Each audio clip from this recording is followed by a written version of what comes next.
Bueno, pues vamos a comenzar, ¿no? Ahora sí. Vamos. Está buena la plática, pero bueno, de lo que vamos a seguir viendo, ahora nos toca ver a Heráclito, Heráclito de Éfeso.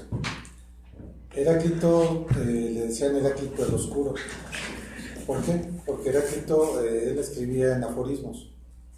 A diferencia de los otros autores que ya habíamos visto, tales de Mileto, Anaxágoras, Anaxímenes, Heráclito comenzó a escribir a manera de aforismos, y esos aforismos, pues, sobre todo son sentencias que, pues, que pueden estar sujetos a algunas interpretaciones, ¿no? Entonces, algunas de las interpretaciones que se daban a los aforismos de Heráclito, pues eran un poco, ¿cómo podríamos decir? Oscuras por el significado, ¿no? No es que se tratara de un autor difícil de percibir o que quisiera hacerse difícil con la gente, pero el tema de Heráclito es que Heráclito fue de los primeros que empezaron a escribir en aforismos, y ya después muchos de los autores, por ejemplo Nietzsche, fue de los que muy posteriormente retomó la costumbre de escribir aforismos o sentencias. De los aforismos más conocidos de Heráclito es el de que nadie puede bañarse dos veces en el mismo río. Si alguien lo ve y dice, bueno, pero ¿por qué, no? Yo me meto al río, el río se llama Río de los Remedios, por ejemplo, aunque ya están intubados ahora los de México, pero en esa cuestión decían, no, pues yo me puedo meter y me meto al río 5 o 10 veces y si me estoy bañando en el mismo río. Pero realmente lo que quería decir Heráclito con ese tipo de sentencias es que la realidad es como el río, que todo el tiempo va cambiando. Yo me meto ahora en el río y el agua que me mojó hace un segundo no es la misma que viene atrás. Entonces, cuando explicaba eso Heráclito, mucha gente decía, bueno, es que no lo entiendo, o habla de una manera muy oscura o muy extraña, pero realmente lo que trataba de hacer Heráclito era mostrar a través de sentencias muy cortas cierto tipo de pensamientos muy profundos. Él, como los demás presocráticos, hablaba de la G, o del principio del universo. Ahora les voy a leer una biografía muy pequeña que viene en el libro de Ferrater Mora, en el Diccionario de Filosofía, para que pues podamos entender un poquito más quién fue Heráclito. Heráclito de Éfeso, según Apolodoro, nace en la Olimpiada del 69, es decir, entre el año 504 y 501 a.C. Y según Apolodoro, Heráclito era más joven que Pitágoras y Genófanes. Y de acuerdo a ello, pues algunos dicen que Heráclito recibió influencia de Pitágoras, ¿no? En la sesión pasada hablábamos de que Pitágoras fue uno de los grandes presocráticos que creó una escuela que, pues algunos dicen que todavía sobrevivió hasta la Edad Media, ¿no? Algunos dicen que fueron más vestigios, pero vamos, creo que la escuela pitagórica ha sido una escuela muy influyente, yo diría que en varios campos, no nada más en la filosofía, en la música, no se diga, ¿no? Pitágoras es el padre de la música y bueno, también de la geometría, el teorema de Pitágoras, quien no lo ha visto en la escuela, ¿no? Pero según Apolodoro, Heráclito recibió influencia de Pitágoras. Y bueno, algunos autores presentan a Heráclito como el contradictor de Parménides, es decir, como aquel que lo cuestionaba, y suponen que por lo menos la actividad del primero fue posterior a la del segundo, es decir, Heráclito fue posterior. Estos autores aproximan a Heráclito a la época de Empédocles, y aproximación que de ser cierta sería, como le indica el autor José Gauss en su libro La filosofía y de su historia. Así, aquí cita textualmente, dice: notable e importante para la historia de la filosofía griega, indica la suposición de que Heráclito es posterior a Parménides.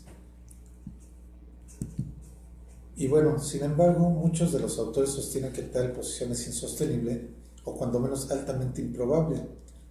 Estos últimos autores nos parecen proporcionar más sólidos datos y argumentos que los primeros.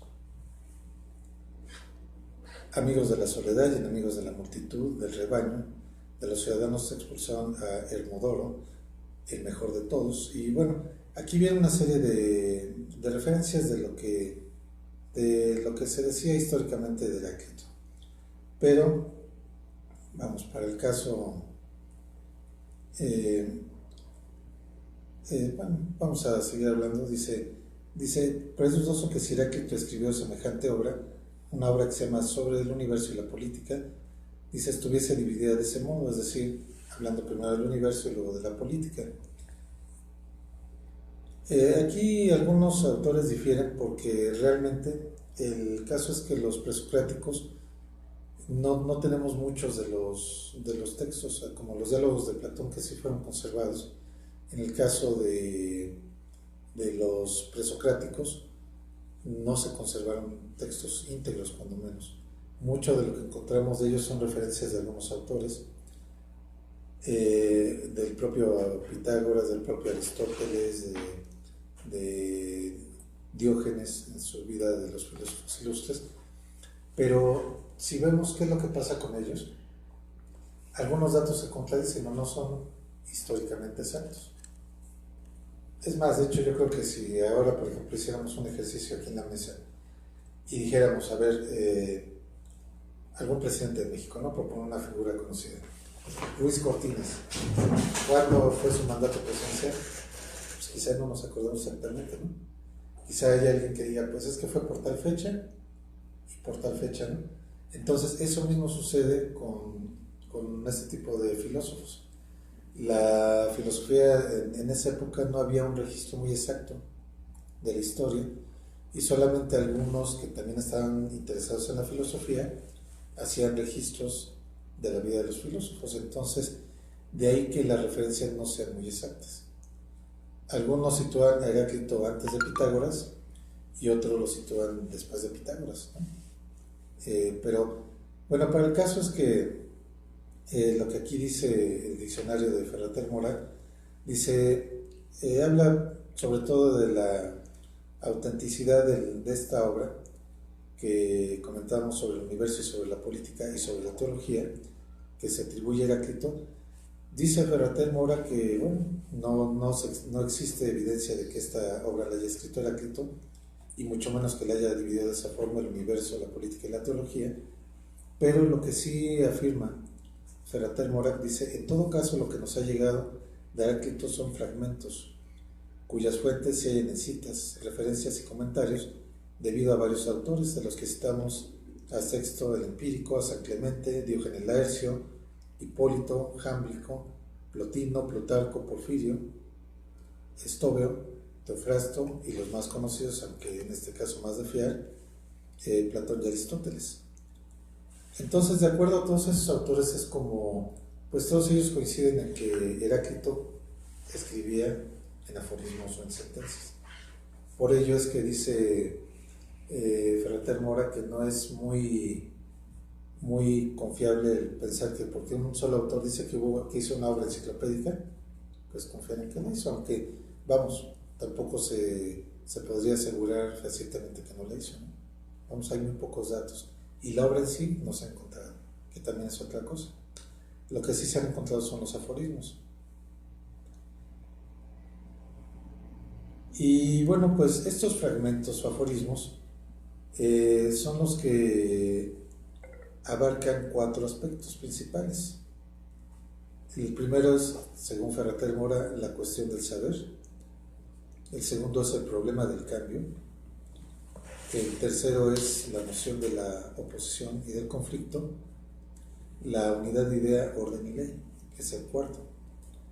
Entonces, si nos vamos uno por uno, de lo que es la clasificación, la catalogación de cada uno de estos conceptos, vamos a irlos viendo parte por parte. La cuestión del saber, ¿cómo es que sabemos lo que sabemos? Creo que esa es la pregunta fundamental, ¿no? Si alguien nos dice, por ejemplo, hace rato que hablábamos, haciendo un preámbulo, ¿no? de la política del país y todo esto, ¿cómo sabemos lo que sabemos de la política del país? Porque alguien alguna vez nos dijo algo, ¿no? salió en los medios o fue alguna declaración de algún político, pero ¿cómo sabemos que no hay algo más atrás de todo eso? ¿Cómo podríamos saber que lo hay? No lo podemos asegurar. Entonces, así como hablamos en esos términos de la política, hablamos de muchas cosas, ¿no? Hablamos, por ejemplo, de las personas cuando las conocemos.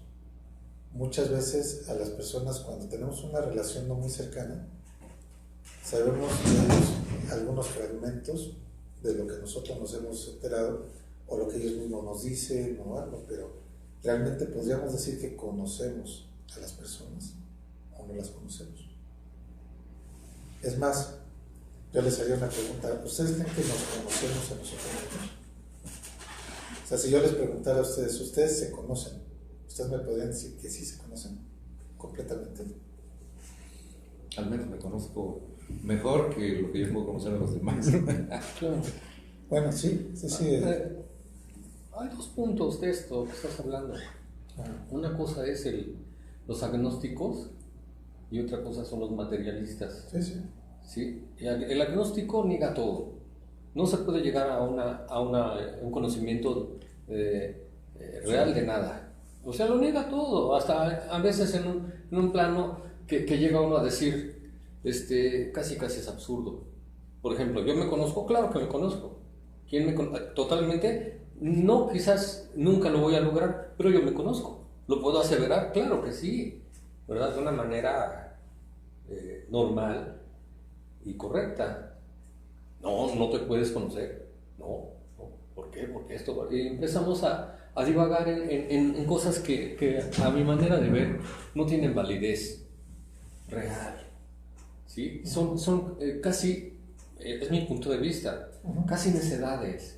Y eso no me agrada. Y lo tengo que expresar porque así es, ¿no? En cambio, algo que es normal, ya materialismo, sea metafísico o no, es otro rollo. Yo he expresado aquí mucho mi manera de pensar, hasta dónde me ha llevado la vida y lo que yo creo, ¿verdad? Yo sí creo en Dios. He externado cosas, ¿no? Los científicos llegan a conclusiones y en lugar de que digan que sí existe, lo niegan de una manera totalmente, a mi manera de ver, no válida. ¿Sí? Entonces, ese tipo de situaciones se me hacen un poco negativas. No un poco, demasiado negativas. Decir, no se puede, no se va a llegar a nada. No, te voy a decir lo que dice más o menos la Biblia de una manera más concreta.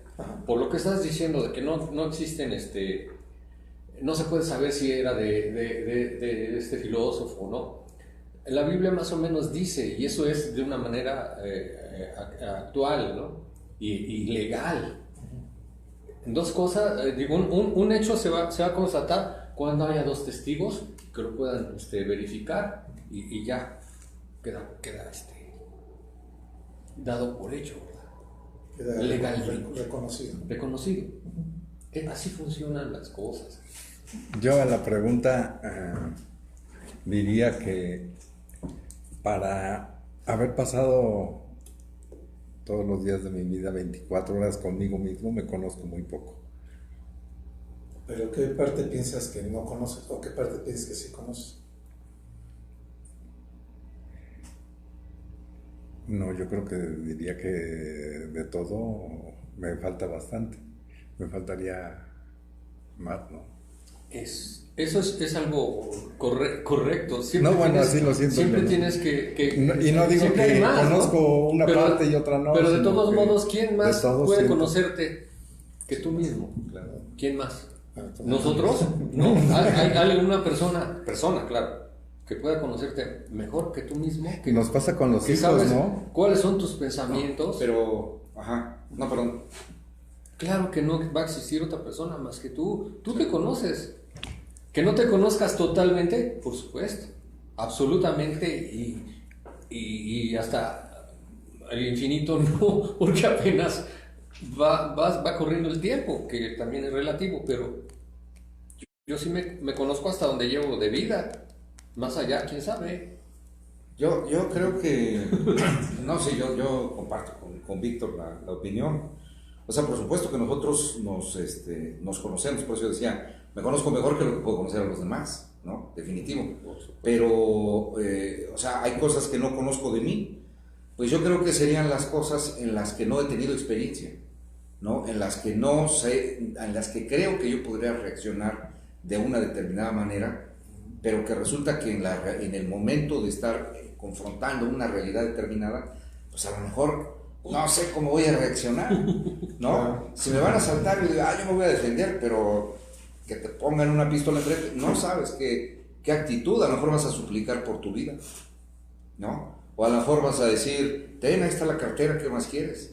O a lo mejor te vas a confrontar, o sea, no sabes. Yo creo que solamente bajo las circunstancias que no hemos afrontado, es en las que pensamos que vamos a comportarnos de una manera y quizá resulta que no. Y si resulta que algo que tú pensabas que sí ibas a reaccionar de determinada manera, reaccionas de otra, es lo que comento. ¿Qué pasa? Yo quisiera... No lo puedes saber hasta que no pasa. Exacto. Yo quisiera hacer una pregunta para abundar o mejor dejar que fluya. El tema con Heráclito en torno a la cuestión del saber, tomamos como ejemplo el planteamiento que nos hace sobre uno mismo, ¿no? Pero yo creo que, y además, pues yo creo que es natural porque es lo más cercano que tenemos, muy bien. Sin embargo, la pregunta es muy profunda por parte de Heráclito, ¿no? O sea, ¿cómo sabes que sabes? Y no es porque dudes, sino son los primeros pensadores de la humanidad que se están planteando a ver cómo surge el conocimiento, cómo surge el saber, y ya para ese entonces había los sabios, o sea, los hombres con mayor conocimiento y mayor autoridad por el conocimiento. Entonces, ¿por qué les damos autoridad? Forma parte de todo ese hilo de razonamiento en el cual yo cómo puedo decir con certeza que sé algo. O en su defecto. Yo hace rato ponía el ejemplo de si nos conocemos porque es lo más cercano que tenemos, ¿no? O sea, nosotros convivimos con nosotros diariamente, ¿no? Pero en el caso, ahora que hablabas de esto de por ser sabio, le das el crédito de que todo lo que dices es verdadero o no. Porque a veces es una falacia de autoridad. Eso ya después con Sócrates se puso mucho en crisis, qué tanto sabemos o no sabemos. Y luego con Aristóteles se vio más el tema de que, pues bueno, finalmente hay muchas falacias, mentiras que están siendo falsedades, ¿no? Entonces, precisamente, a veces lo que sucede es que pues hay personas que se autoproclaman como especialistas de diversos temas, ¿no? Y nos dicen, es que lo dijo el especialista fulano tal. El doctor. Sí. Doctorado en Harvard. Ándale. Sí, entonces, precisamente yo creo que eso es lo que se empezaron a cuestionar ellos, porque efectivamente en la época de Heráclito y en la época de los griegos estaban los famosos 7 sabios, ¿no?, de Atenas. Y esos 7 sabios de Atenas eran la máxima autoridad. Lo que decían los 7 sabios era ley, era incuestionable. Posteriormente salieron, después de todo esto, salieron los que le llamó sofistas Platón. El término de sofista es una palabra muy interesante. Sofos es sabiduría. Entonces, sofistas sería como los que saben de todo, ¿no? O sea, como los milusos, pues, del conocimiento, ¿no? Y un sofista era algo muy interesante, porque un sofista igual te hablaba de religión, te hablaba de ciencia, te hablaba de política, te hablaba de economía, te hablaba de todo. Pero además un sofista, dependiendo quién le pagara, te decía una cosa a favor o en contra del mismo tema, ¿eh? Como si fuera un abogado actual, ¿no? Que le pagan para ser fiscal o para ser el abogado defensor. Es el mismo caso, el mismo hecho, y hay una sola verdad, pero el mismo profesionista puede defender una postura o la otra. Hay diputados que son así. Sí. Entonces, si vemos precisamente eso es lo que sucede, ¿no? Como ahora en la actualidad el problema del conocimiento sigue estando vigente, ¿no? Sí. Estas personas que dicen ser las que saben, ¿cómo es que saben? ¿Y cómo es que realmente lo que yo les platicaba hace rato? Si nosotros sabemos de un tema, por ejemplo, de política o de un tema de índole nacional, ¿qué tanto sabemos de ese tema? ¿Quién nos lo ha dicho? ¿Y qué es lo que nos ha dicho? ¿Hasta dónde esa información ha sido sesgada? ¿Hasta dónde no? O sea, sí. Sí, está bien. Pero también yo creo que aquí, en este asunto, habría que valorar también lo que uno sabe en base a nuestra propia experiencia, a nuestro propio conocimiento Sentido común. y sentido común, actuar de manera lógica, de manera racional, para poder saber si lo que nos dicen es verdad o carece realmente de sustento, ¿no? Entonces, basados en lo que conocemos, más aparte de la información que podemos buscar, podemos definir o decidir si lo que se nos dice es verdad o no. En la actualidad hay mucha posibilidad de poder reaccionar ante eso. El tema es de que la mayor parte de la gente no sabe manejar ese conocimiento de una manera práctica, lógica y racional. Tocaste un tema, lógica. Precisamente la lógica, o sea, no sé si se han dado cuenta cuando nosotros decimos, es que no me suena, ¿no? Lo que me está diciendo el diputado, el político, el ingeniero, el arquitecto, el maestro, ¿no? Precisamente es ese de no me suena, es porque algo, nosotros aunque no conozcamos la lógica formal, sí conocemos la lógica informal, que son todos nuestros razonamientos pues cotidianos. Entonces estos razonamientos creo que es lo que en un momento dado nos da el parámetro de saber si me está diciendo o no la verdad. Atamos cabos y no, como que no encontramos que sí, o sea, lo que platicamos hace rato es que pues me dice y como que algo no me suena, o sea, por más que le quiera encontrar cuadratura del círculo, no entiendo, ¿no? Ese es parte del problema del conocimiento y de los presocráticos. El primero que empezó con esto, cuando menos de manera formal, fue Heráclito. Él fue el que dijo, bueno, vamos a preocuparnos. Si ya Tales de Mileto había dicho, desconfía de todo lo que te dicen, ahora Tales de Mileto dice, bueno, no es una cuestión de desconfianza o de confianza. La cuestión es un problema del conocimiento. ¿Cómo es que conocemos lo que conocemos? ¿Quién nos lo dijo? ¿Cómo nos lo dijo? ¿Cómo lo interpretamos? Porque el siguiente punto, yo creo que si precisamente aterrizamos un poco qué es lo que sucede aquí, nos vamos a dar cuenta que es un problema que viene hasta la actualidad, ¿eh? Claro. El problema del conocimiento. Pero el siguiente punto de Heráclito decía el problema del cambio. El problema del cambio creo que es algo importantísimo, porque la realidad es cambiante. Nosotros somos cambiantes. Si algo hemos percibido en nuestra experiencia cotidiana, es que no estamos igual que ayer, ni que antier, ni que hace un mes, ni que hace un año, ni que hace 20 años. Entonces, ese es otro problema, porque generalmente nuestra tendencia, psicológicamente hablando, es a querer cosas estables, ¿no? Todos nosotros buscamos estabilidad en las relaciones laborales, en las relaciones humanas, todo tipo de relaciones buscamos algo estable, muy estable. Pero ¿qué es lo que dice? De repente aparece Heráclito y dice, pues ¿qué creen? Pues ahí la vida es cambio, ¿no?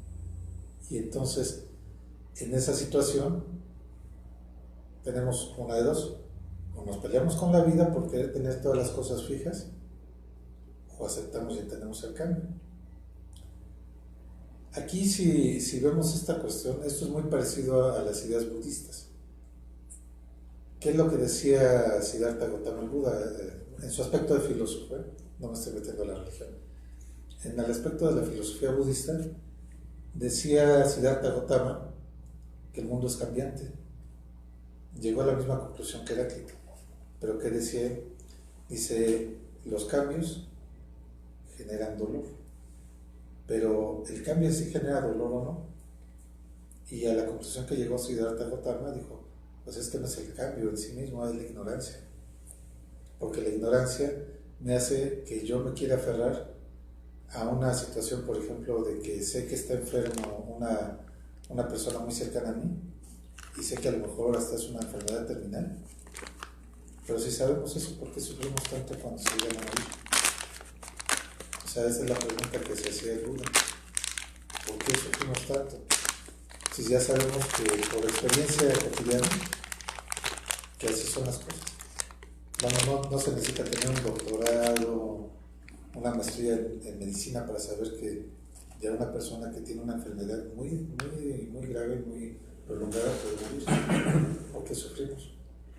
Decía el Buda que lo que genera el dolor es la ignorancia y el apego. Entonces, el que nosotros estemos apegados a un momento actual donde estamos rodeados de ciertas personas de cierta manera, sabemos que eso no va a ser eterno. ¿Sí? O sea, eso lo sabemos todos, es de sentido común. Es más, si nos planteamos con quién estábamos hace exactamente un año, a lo mejor hay personas que ni volvemos a ver en todo ese tiempo, ¿no? Pero en ese aspecto era lo que decía, que la ignorancia es lo que nos hace apegarnos a querer tener las cosas estáticas. Y la esencia de la vida es dinámica. Mucho de la filosofía de los presocráticos, como veían la naturaleza, entendieron este mecanismo de que el mundo es dinámico, el mundo es cambiante. Este mismo tipo de filosofía natural la entendieron, por ejemplo, en el Tao. El Tao, que es la filosofía de China. Si ustedes han visto la bandera de Corea del Sur, ¿se la han visto? Que son Yin y Yang. El Yin y el Yang, que es un círculo con dos partes, una azul y otra roja, pero que están como en desequilibrio, pues están en movimiento. Pero en realidad están en perfecto equilibrio. Están en perfecto equilibrio, pero en movimiento continuo. Esa era la filosofía del Tao. Decía, el mundo es como el Yin y el Yang, principios opuestos que están todo el tiempo en movimiento. Cada uno se equilibra y mueve al otro. En este caso, los presocráticos, estamos hablando de que donde vivieron es lo que actualmente es Turquía, pues la forma de pensar era más cercana al pensamiento oriental que al pensamiento occidental. En esa época el pensamiento occidental no estaba muy desarrollado. Entonces, mucha de la influencia que tienen ellos es de estas ideas del Tao o de lo que posteriormente fue el budismo, en fin. Entonces, este problema del cambio, nosotros podemos ahora decir de una manera muy simple, todo cambia, hace rato hacía viento, ahorita ya no hace viento, en la mañana había sol, ahorita ya no hay sol, está nublado, en fin. Podemos pensar que es de sentido común, pero en la vida cotidiana no lo vemos con sentido común. Por lo que les decía, sabemos que hay condiciones que son cambiantes y nos aferramos a querer mantenerlas estáticas. Por ejemplo, lo que les decía, la vida con nuestros seres queridos, una situación laboral. Sabemos que todo esto es dinámico, muy cambiante. Hace rato hablábamos de política, ¿no? Antes de empezar la clase. ¿Qué sucede cuando se inician los cambios? Siempre hay resistencia, ¿no? Es algo muy normal. Y ojo, no todos los cambios son buenos, pero tampoco todos son malos. Pero Todos van a ser. lo que diría Heráclito dice, pues siempre va a estar cambiando el mundo. ¿Para qué te peleas con el cambio? Mejor trata de entender el cambio. Trata de sumarte a eso. Entonces es una cuestión que, como yo les comentaba, que pudiera parecer de sentido común. Realmente no la vemos con sentido común, ¿eh? Yo creo que en nuestra vida cotidiana, ¿cuántos de nosotros, cuando se acaba algo que nos gusta mucho, decimos, ya se acabó, ¿no? O vamos al cine o a cualquier lado, decimos, sí, ya se acabó, ¿no? Pero es esa situación, sabemos que todo tiene una finitud. Lo eterno no es del mundo físico. Es una cuestión que pudiera parecer muy simple, pero no la entendemos, ¿no? Entonces, ese era el segundo tema que hablaba Heráclito en sus fragmentos. Y yo digo, bueno, entre el primero y el segundo son de una riqueza enorme, ¿no? Claro. Ahora, el tercero es la noción de oposición y del conflicto. Precisamente lo que hablamos hace rato del yin y el yang, ¿no? Generalmente nosotros tratamos de entender la realidad con base en opuestos. No podríamos entender el bien sin que existiera el mal. A veces nos damos cuenta de que una situación es terriblemente injusta y que se necesita algo bueno hasta que no vemos una injusticia. Una gente que es completamente ética, moral, que lleva toda su vida así, a veces se volvería hasta ingenua porque no entendería la naturaleza del mal. Entonces, a nivel ético, siempre vemos esos dos factores, el bien y el mal, pero esto no solamente es parte de un quehacer ético. Por ejemplo, lo que decía Heráclito, que lo que mueve el mundo es la oposición, el frío, el calor, el día y la noche, la infancia y la vejez son opuestos. Generalmente nosotros entendemos la vida y la naturaleza con base en los opuestos. Nuestra mente no podría entender conceptos abstractos si no hay otro. Si nosotros viéramos, por ejemplo, una pared blanca, no entenderíamos qué pasa ahí. Veríamos simplemente un espacio en blanco. Pero cuando empezamos a entender las cosas, cuando empiezan a aparecer formas contrastantes.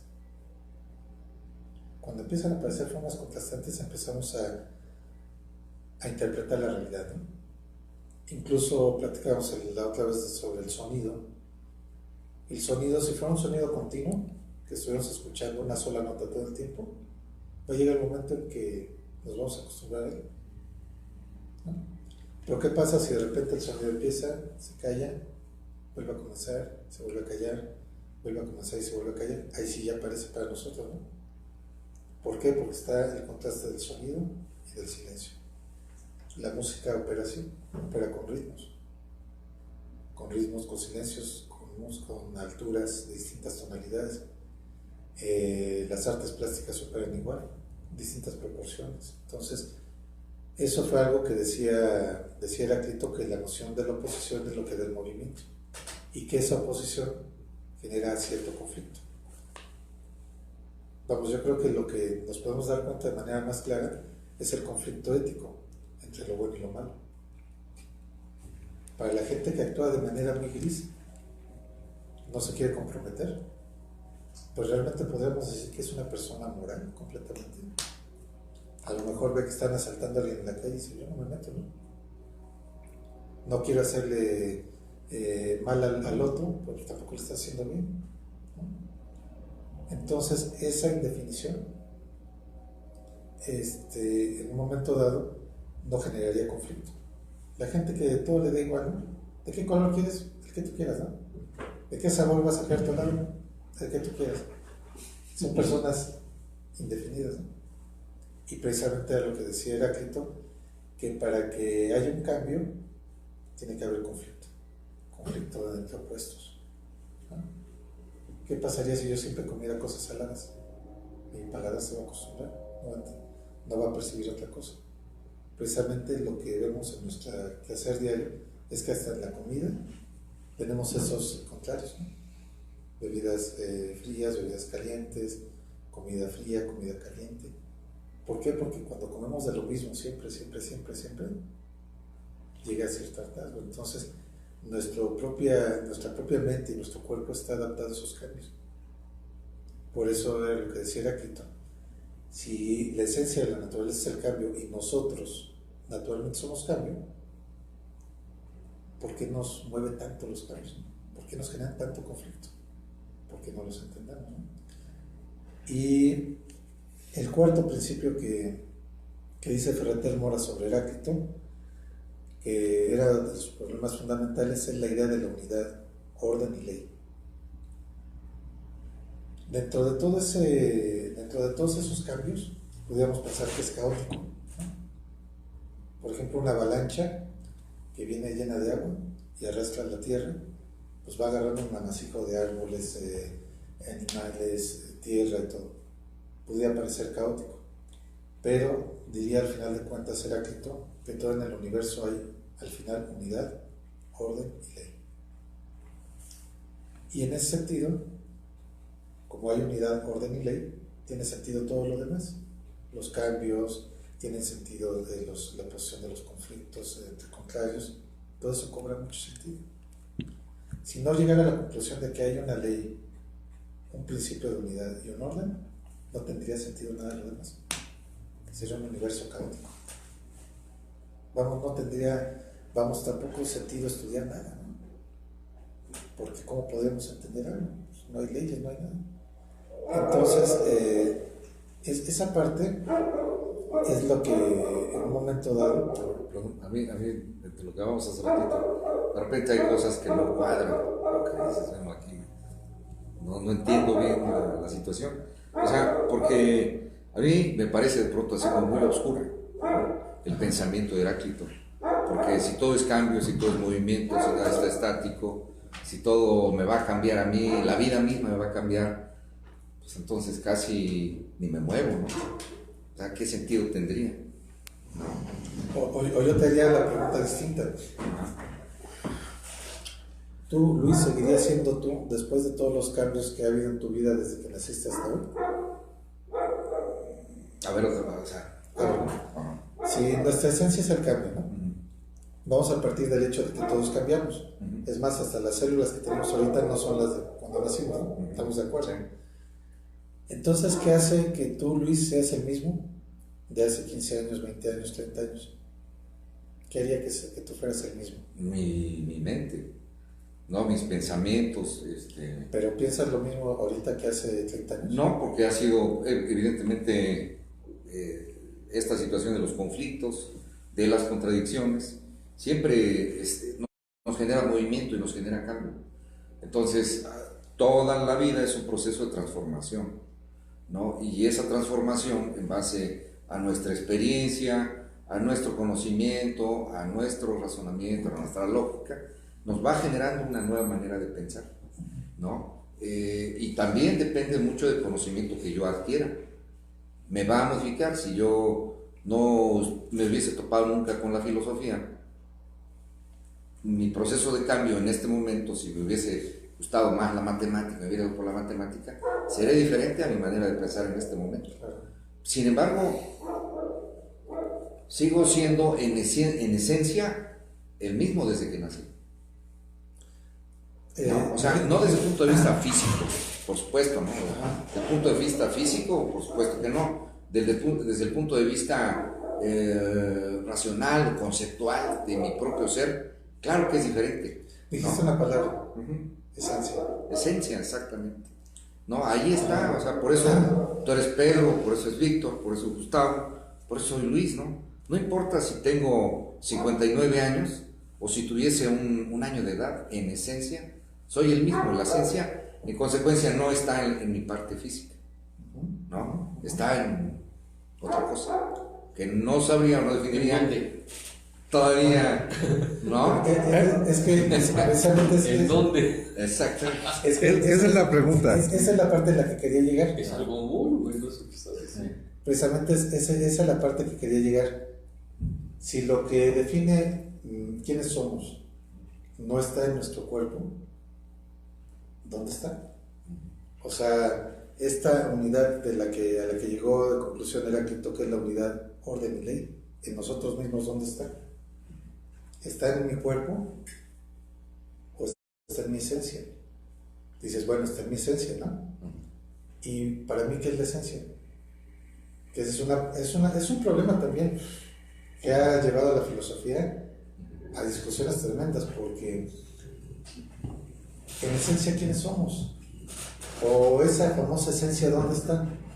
Está en mi corazón, está en mi mente. ¿Dónde está? Decían los médicos medievales, cuando empezaron a abrir los cadáveres, que buscaban el alma de las personas. Decían, ¿dónde está el alma? Nunca la encontraron. Por eso es que la medicina no acepta el concepto de alma, porque no encuentra un lugar físico donde esté, pero la pregunta sería para ellos una pregunta metafísica, una pregunta filosófica. Oye, y entonces, si todo lo que está en el cuerpo es lo que te define, pues entonces tú no eres el mismo de cuando naciste, ni de chiste. Tus células, tu cuerpo ha cambiado, todo ha cambiado, ¿no? Físicamente, exactamente. Por eso quería llegar a ese punto, el punto de la esencia. Pero... ¿En dónde se encuentran? Por ejemplo, ¿dónde se encuentran tus pensamientos? ¿Dónde están? Digo yo... ¿Están en tu cerebro? ¿Es físico el asunto? O sea, yo no podría contestar. Lo que acaba de decir, pero... ¿es el movimiento qué? ¿Qué son? Cambio. Bueno... Cambio, movimiento y ley, ¿o cómo dice? Sí, no, unidad, orden y ley. Unidad, orden y ley. Si no existe eso, no existe nada. Ni tú existes, ni yo. O sea, si no hay este movimiento, estás muerto, amigo. Así de fácil. Si no hay orden, no existiría uno. Ahora, ¿dónde están situados así nuestros pensamientos, nuestra esencia, si no es en el espíritu, en el alma y en el espíritu? En el alma, en el caso de los animales, y nosotros tenemos alma y espíritu, eso son cosas ya que tendríamos que ver, ¿verdad? Puntos de vista o como tú quieras llamarle. Pero no es una situación física. Tus pensamientos, tu esencia, es algo fuera de... Como están diciendo, ¿dónde está el alma? ¿Dónde está el alma? Estamos viviendo en un cuerpo. Ahí, a reserva de que ahorita digas lo que ibas a apuntar, yo soy escéptico de creer que ya conocemos todo lo físico. O sea, puede ser. Incluso de nosotros mismos. Claro.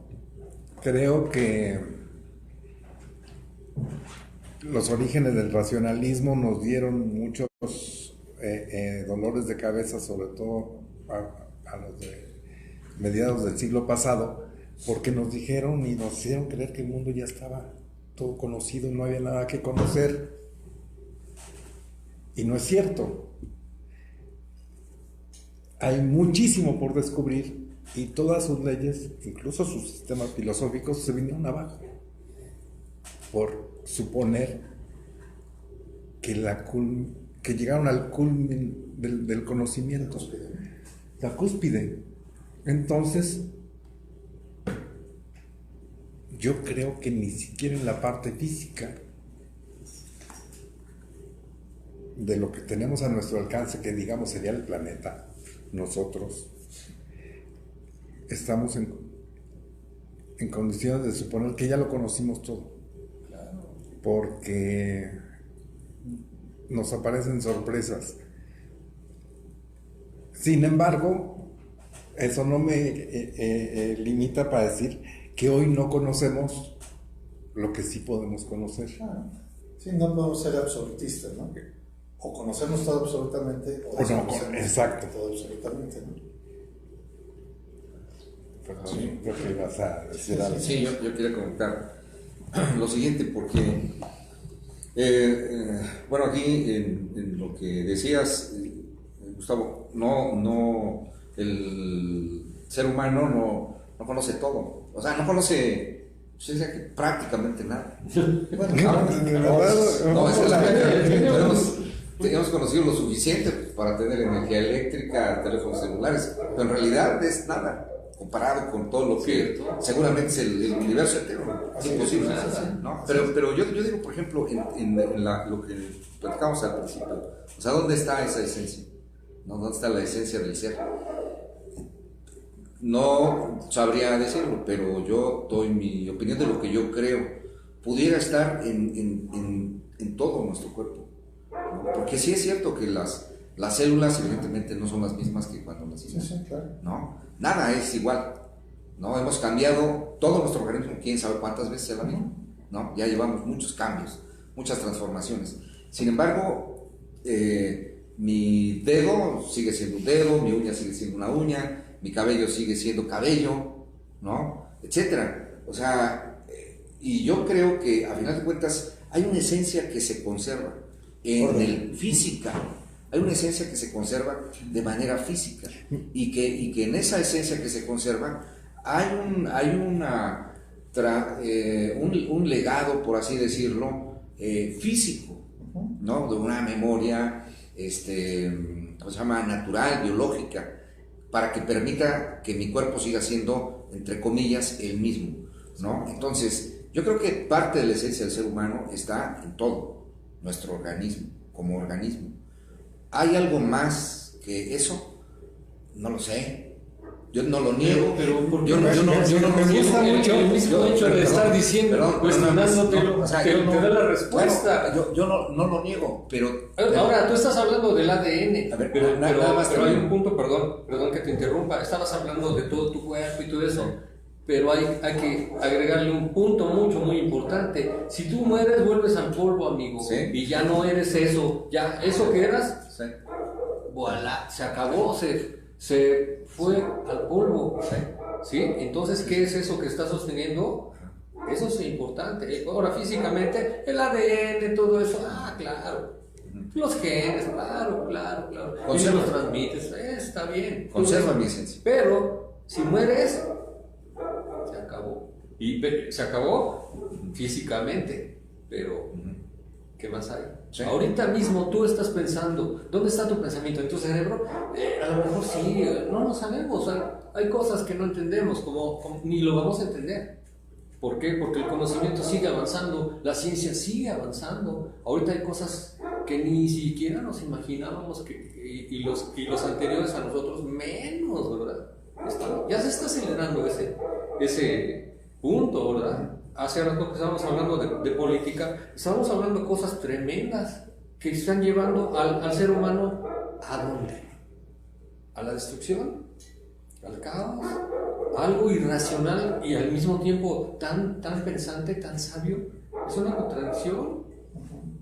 Debería de ser, como somos tan racionales, pues vamos para arriba, no vamos para adelante. Y no. ¿Por qué? Porque hay otros intereses. Parménides nos dice algo de por qué no logramos un paso, avanzamos un peldaño y nos aferramos, ¿no? Como que queremos estacionar ahí las cosas, y yo creo que mucho del saber padece de ese problema. Cada descubrimiento científico o en general aportación al saber nos va poniendo en un nivel que como que toma tiempo terminar de madurarlo, y a lo mejor como que hace que las aguas un poco se calmen, se estanquen y limitan la posibilidad de avanzar hacia otros, o se vuelvan un poco el freno. Pero esto no se puede detener.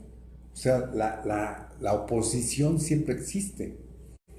La posición y la oposición, por lo tanto, se generan conflictos, se genera movimiento. Y me parece perfectamente lógica todos los 4 principios que nos narra el autor sobre, porque sí los encuentro estructurados en que la cuestión del saber es inagotable,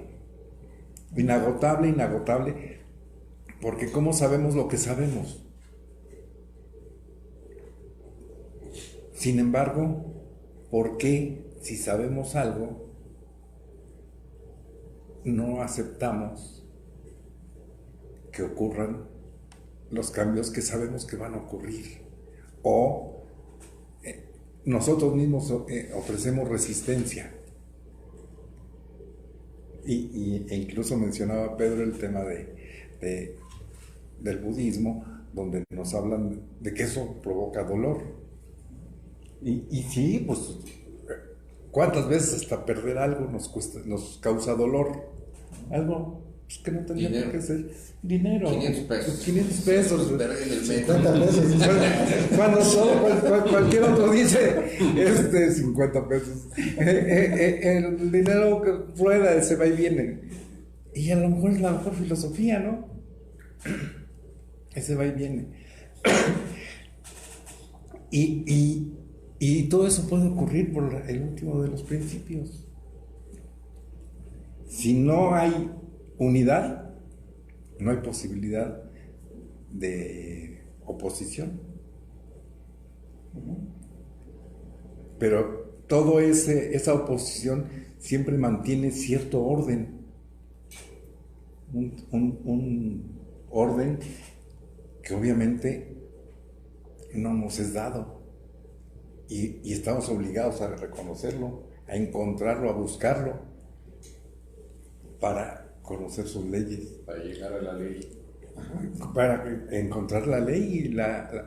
A lo mejor suena muy racionalista esto, y con el tiempo se supera, pero suena bastante lógico y bastante profundo para ser de los iniciadores del saber humano, ¿no? Sí. Ahora precisamente que hablamos de este último punto, de que la conclusión de él era unidad, orden y ley. Precisamente hace rato que hablabas, Luis, tú decías, es que hay algo en mí que sigo siendo yo, sin importar que esté, por ejemplo, en el cerebro, en mis dedos, esa es la unidad. ¿Qué sucede cuando nosotros perdemos unidad? Voy a poner un ejemplo crítico, ¿no? Llegamos a perder un miembro. Sí, o sea, nos perdemos una mano, un brazo. ¿Dejamos de ser quienes somos por haber perdido un brazo? No. O sea, podemos seguir siendo nosotros, aún perdiendo cierta parte de nuestra unidad. Pero cuando perdemos completamente nuestra unidad, seguimos siendo nosotros. Es decir, morimos, nos disolvemos, pasamos a ser parte de la tierra y de todo lo que hay, seguimos siendo nosotros. No. Precisamente, físicamente ya no. Pero precisamente lo que diría Heráclito, lo que hace que todo esto no sea un caos, todos estos cambios, es el concepto de unidad. Por eso precisamente hace ratito les decía, ¿qué nos da unidad? ¿No? Desde que nacemos hasta que morimos, ¿qué nos da unidad? Decía Luis, esencia. ¿No? Ese concepto de esencia, que es algo que coloquialmente usamos, pues ha sido algo fundamental para entender quiénes somos. Si la esencia está en nosotros, o dónde está. Y en el universo, ¿dónde está la esencia del universo? Porque, había un libro egipcio que se llama Kybalión. Ellos tenían la idea de que así como es arriba es abajo, ¿no? Mucho de esto lo ocuparon después los alquimistas. Y ellos decían, bueno, si lo que le da unidad a la esencia, si lo que le da unidad al ser humano es su esencia, su alma, su espíritu, su ser, como lo quieran llamar. La filosofía la ha llamado de distintas formas durante mucho tiempo, pero creo que es el mismo concepto. Pero dice, si eso sucede en el ser humano, que es naturaleza, ¿por qué no podría ser a nivel macro? ¿Cuál sería la esencia del universo? Como esencia, que sea lo que le dé, como diría Heráclito, unidad, orden y ley. ¿Qué le daría unidad a la naturaleza? ¿Qué le daría orden? ¿Y qué le daría ley? Porque yo hace rato por eso les ponía los ejemplos a nivel personal, ¿no? A nivel personal podemos entender ciertas cosas porque convivimos con nosotros diario. Pero si esto que hace rato decíamos, mi esencia es mía, ¿no? Y le da continuidad a mis actos, a mis finalidades, a lo que sucede conmigo diariamente, pudiera haber esto en el universo, ¿no? En la naturaleza. ¿Hubiera una finalidad para el universo, no? Es una pregunta, ¿no? Que se desprende de ahí. Por eso, de alguna manera, decía que Heráclito el oscuro, porque de ciertas consignas y ciertas frases se dan cuenta de todo lo que está saliendo. Es un cúmulo de cosas terribles increíblemente grandes. Entonces, si partimos del hecho de que el universo ¿tiene leyes o no tiene leyes? Claro. Sí, tiene leyes, ¿no? ¿Esas leyes tendrán alguna finalidad? Claro. ¿No? ¿Alguna idea? ¿Y tiene unidad el universo? Claro. Por supuesto. Entonces podríamos, quizá de manera lógica, concebir de que el universo tiene esencia. Sí. Entonces, digo de manera lógica, ¿no? O sea, para no meternos en cuestiones, ¿no? Ese orden del que estamos hablando, yo veo que la finalidad es que haya vida. Si no hay ese orden, pues todo sería un caos y no existiría la vida. Entonces, no tendría ningún caso ni ningún sentido todo el universo, el orden que existe en nuestro sistema planetario y todo lo demás, que podemos irnos hasta, como dirían, hasta el infinito y más allá, ¿verdad? Sí. Pero tiene esa finalidad que haya una conciencia, que haya vida, ¿sí? Entonces, detrás de todo eso, ¿quién está? A fuerzas tiene que estar un creador, porque el caos no causa orden, ¿sí? Bueno, eso ya es otro punto, quizás para algunos metafísicos, o como quieran llamarle. Pero es eso, o sea, la finalidad del universo y de todo lo que existe es la vida. Si no, no existiríamos nada y ni estaríamos ahorita aquí hablando de nada, ni existiríamos. No habría conciencia de nada. ¿Cuál es la finalidad de todo? La vida. Pero que hay oposición, pues por supuesto que hay oposición. Claro. ¿Por qué? Ahí está la pregunta de los 64,000. Hay vida porque hay muerte, y hay muerte porque hay vida, ¿no? Sí. Yo vi una película, creo que ayer o antier, una película japonesa, y trata de un aprendiz, a final de cuentas, un monje budista, y él buscaba la esencia del budismo y no encontraba las respuestas en el budismo japonés. Intentó ir a China. Finalmente, no recuerdo cómo es la trama, pero él alcanza la iluminación a través del budismo zen, ¿no? Y a mí me dejó pensando una parte de la película en la cual el emperador japonés le manda hablar porque apenas hubo una guerra entre los grandes señores japoneses. Resulta vencedor, pero lo acosan después de haber vencido, lo acosan los fantasmas de todas las personas a las cuales asesinó o van a asesinar. Lo acosaban por todos lados, ¿no? Entonces le manda a llamar al monje y pues él le dice que, bueno, pues que debe de encontrar la serenidad, la paz a través del zen. Él se molesta y le dice que no está de acuerdo y lo va a asesinar. Entonces el monje, con toda la calma, le dice que sí, que está bien, si él lo decide. Es más, hasta que le haría un favor. Entonces se arrodilla junto con otro de los monjes que lo acompañan y están a punto de degollarlos, cuando de pronto se arrepiente el emperador. Pero a mí lo que me dejó pensando es justamente en cómo este monje, de acuerdo a la historia que se supone que está basada en hechos reales, por lo menos en ese momento en la historia del Japón, lo interesante es cómo este monje llegó a una actitud de total desapego de las cosas, incluyendo su propia vida, ¿no? Por lo que platicábamos antes, ¿no? Cómo el apego nos provoca muchas reacciones que es de comprender y que no sabemos cómo vamos a reaccionar ante tales cosas. Pero a través de la meditación, como también a través de la filosofía, de esta filosofía griega, podemos de alguna manera más o menos tratar de poder llegar quizá, ¿no? a esos estados que sería imposible, bueno, que A veces nosotros nos concentramos mucho en que somos casi el centro del universo y el objeto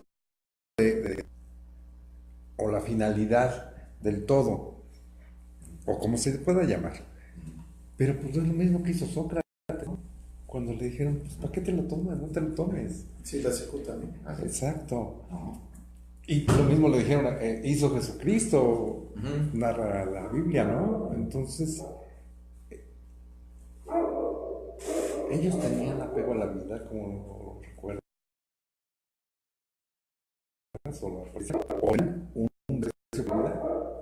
No había ni apego, ni desapego, ni desprecio, ¿no? Dejaban que fluyera. Exacto. Y en todos los casos estaban, como podríamos decir, muriendo. Pues podían haber vivido algunos años. O sea, no estaban ellos eludiendo contra la vida. ¿Por qué? Pues porque podrían haber aportado algo más, como que les harían un favor. Exacto, me harías un favor mandándome. Así es. ¿Y tú te convertirías en mujer? ¿Te atraería esa? Tal vez. Sí, Tal vez. Eso, tal vez. Regresando Perdón, pero no monje de un zen, por ejemplo, ¿no?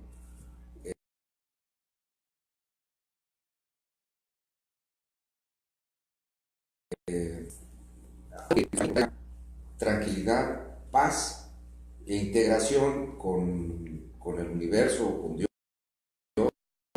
y no que yo esté afectado, me sienta mal, no, simplemente que a mí la vida espiritual me llama. Claro. Sí. ¿Qué tan popular de la unidad, el orden y la ley en nosotros y en lo que nos rodea? Precisamente yo creo que eso es lo que hablaba Heráclito, porque si todo cambia, todo se vuelve relativo. Si todo cambia, nada permanece, nada es eterno y no hay finalidades, no hay nada que hacer, ¿no? Simplemente somos como hojas que nos lleva el viento. Pero cuando nosotros hablamos de que dentro de nosotros debe de haber un principio de unidad, orden y ley, ¿qué es lo que implica? Implica mucho, porque quiere decir que entonces, ¿para qué nacemos? ¿Para qué estamos aquí? O sea, quizá haya personas que no le vean finalidad a su vida, ¿no?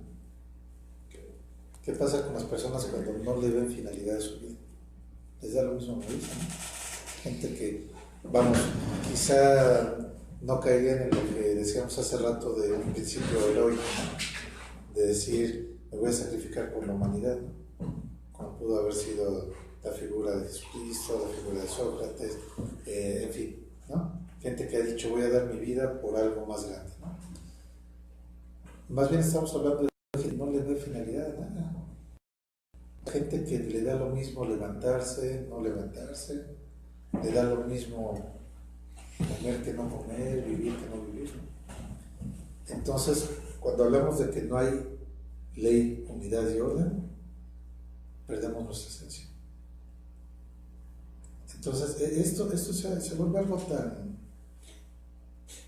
interesante, porque si nosotros partimos del hecho de que nuestra vida cotidiana, nosotros no somos seres perfectos, ¿no?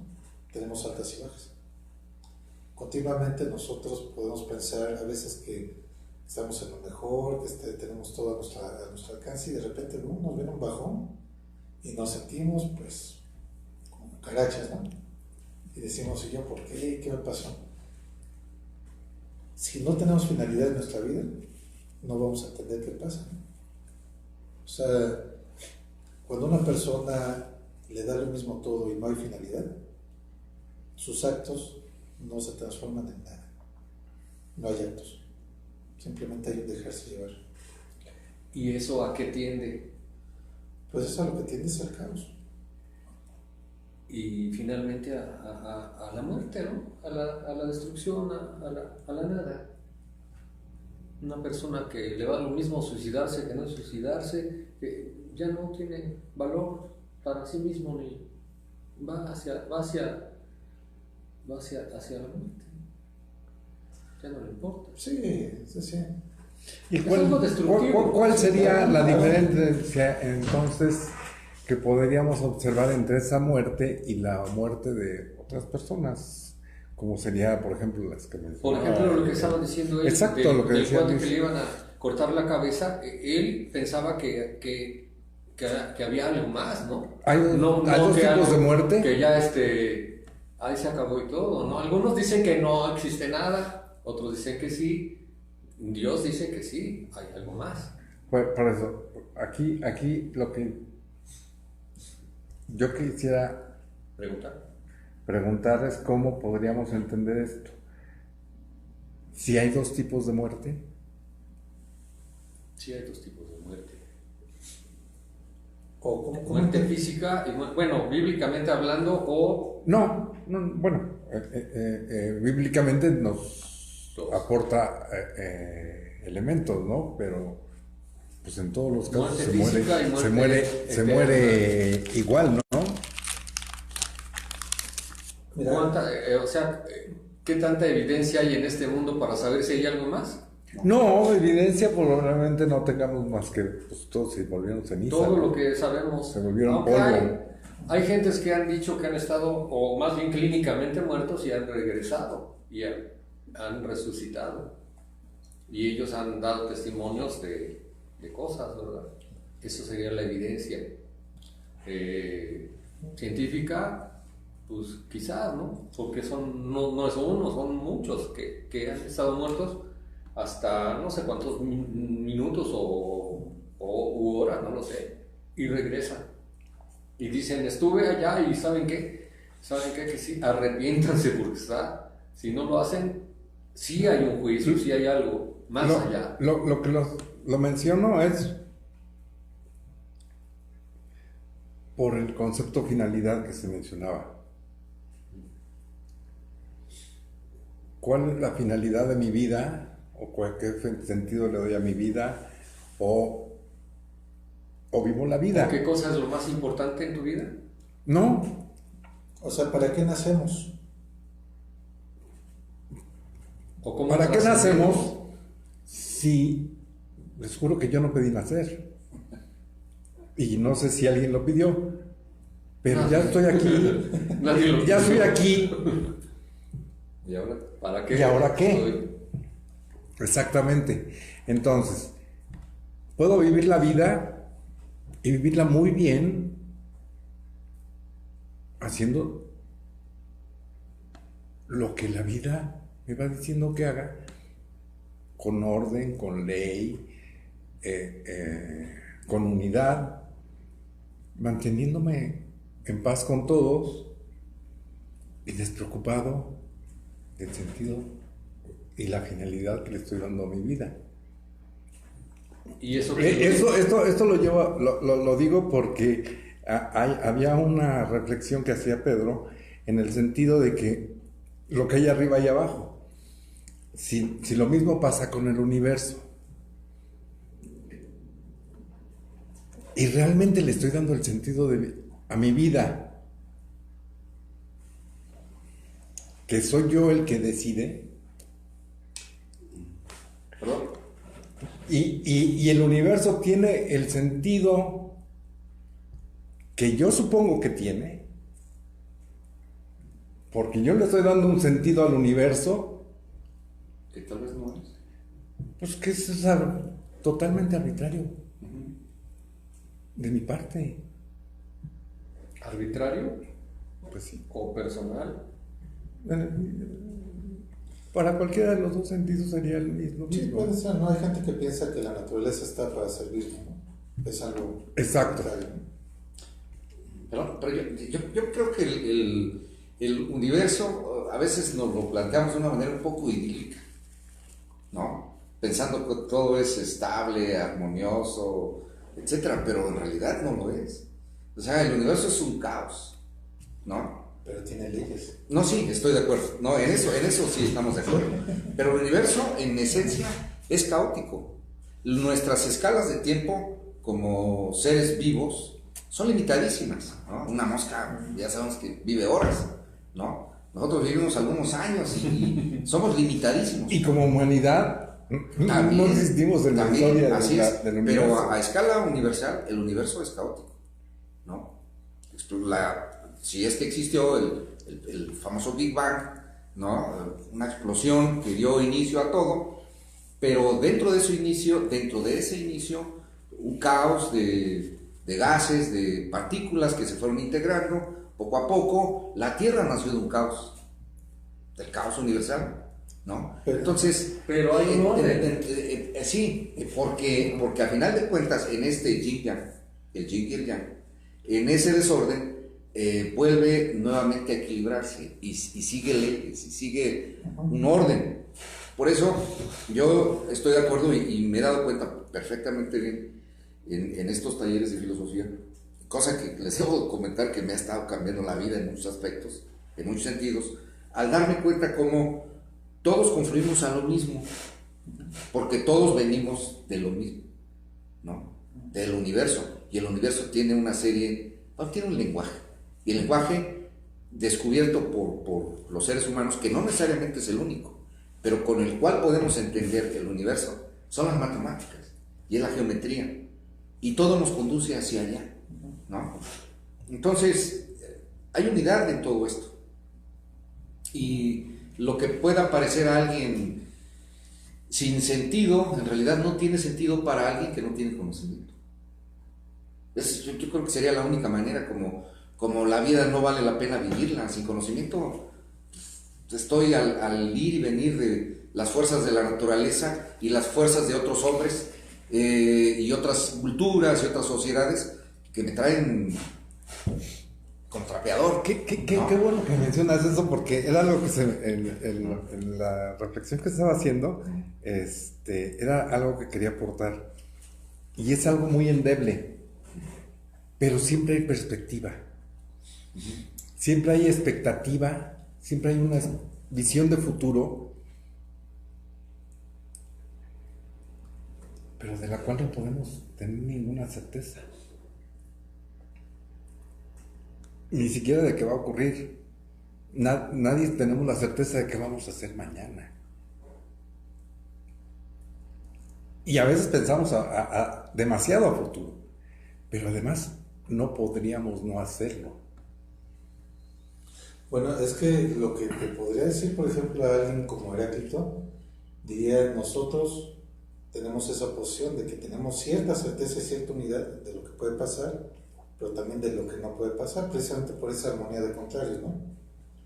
Pero haz de cuenta, lo único que sí es seguro es que va a cambiar. O sea, en ese aspecto te diría Heráclito, eso es seguro, ¿no? De que va a cambiar, va a cambiar. No te podría decir exactamente qué va a cambiar, pero sí va a cambiar. Y también lo que él diría es que hay ley y hay orden, ¿no? Quizá nosotros no entendamos ciertas leyes más allá de lo que hemos estudiado. Mira, les voy a poner un ejemplo, ¿no? Nuestra ciencia ha avanzado muchísimo, pero no es tan grande ahorita ni tan desarrollada como para poder decir por qué hay explosiones en el Sol y cada cuándo ocurren, ¿no? Por ejemplo, sabemos que las hay y sabemos que afectan aquí las comunicaciones y que afecta la gravedad y que afectan un chorro de cosas. Pero nosotros podríamos decir a ciencia cierta por qué sucede eso y para qué sucede. Con lo que está actualmente la ciencia no podemos llegar a eso. Y eso nos podría parecer algo caótico, algo desordenado.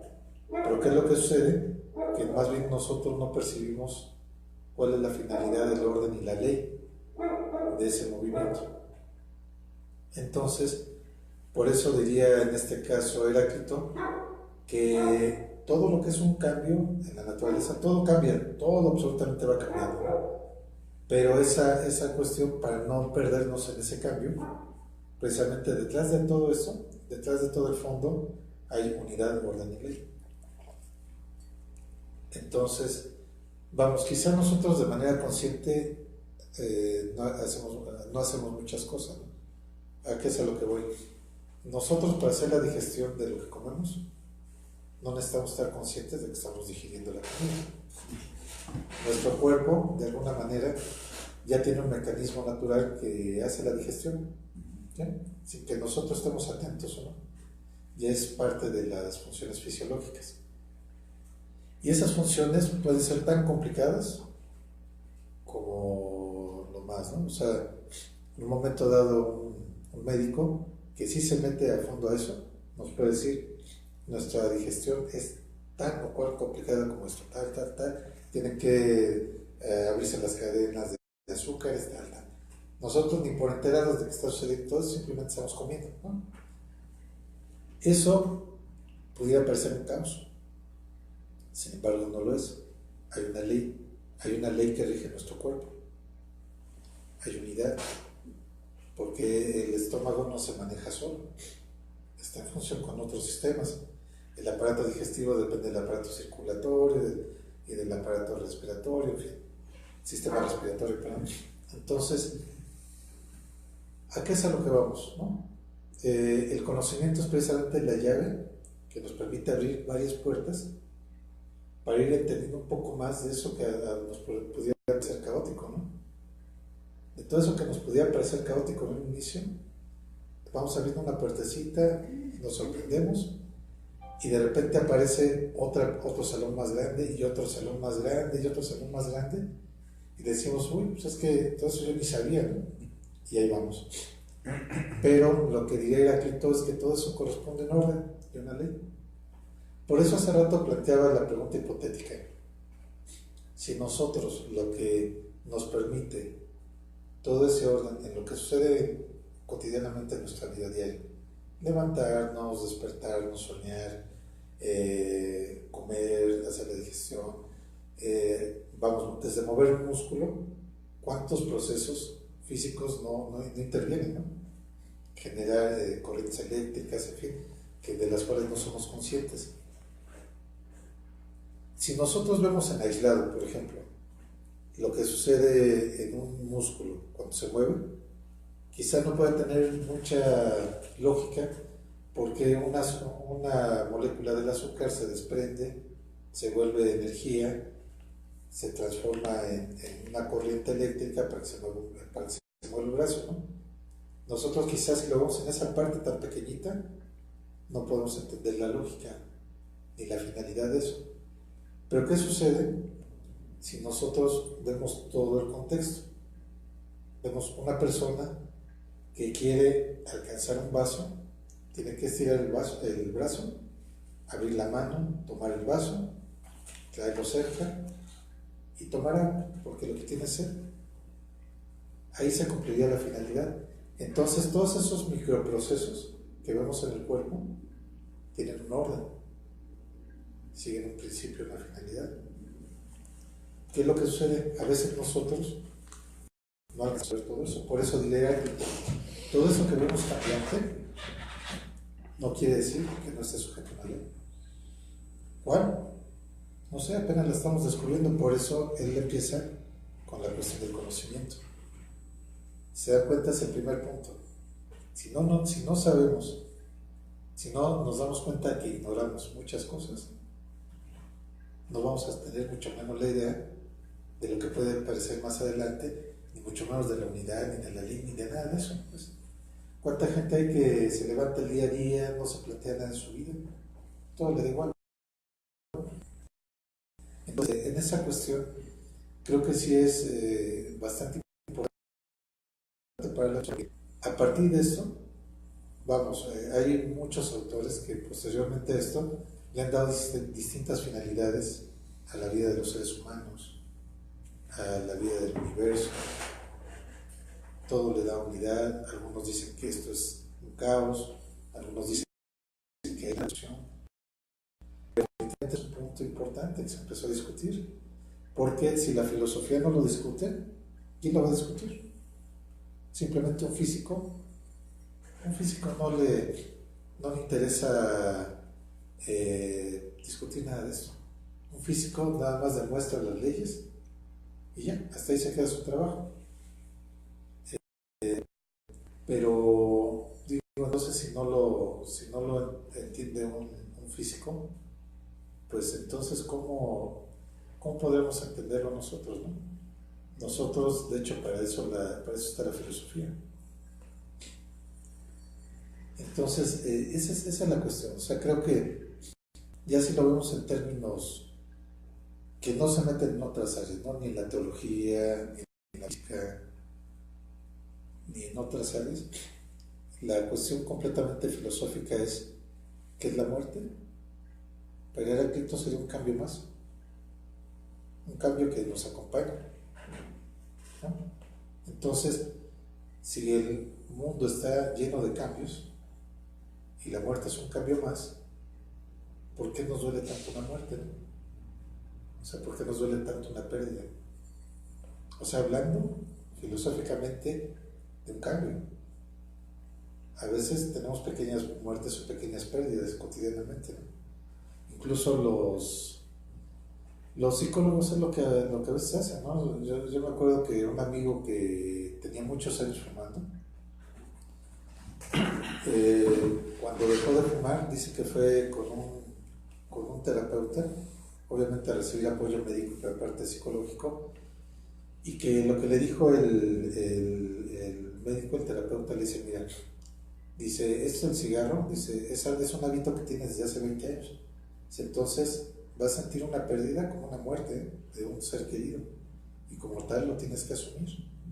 Tienes primero que irlo entendiendo, después vas a entrar a una etapa de negación, una etapa de rabia, una etapa de tal, y después tienes que llegar a la aceptación. Hasta que cubras esas etapas vas a entender y te vas a poder liberar del cigarro. Mientras no las cumplas, no lo vas a poder hacer. Entonces, si lo vemos a ese nivel, yo creo que pues vamos viéndolo, como diría Heráclito, toda la vida está cambiando, todo. El tiempo, la temperatura, nuestros estados de ánimo, nuestra energía, todo va cambiando. Pero entonces, ¿cómo poder entender esos cambios, ¿no? Sin que sean forzosamente negativos? A veces la esencia del cambio a nosotros nos parece mala.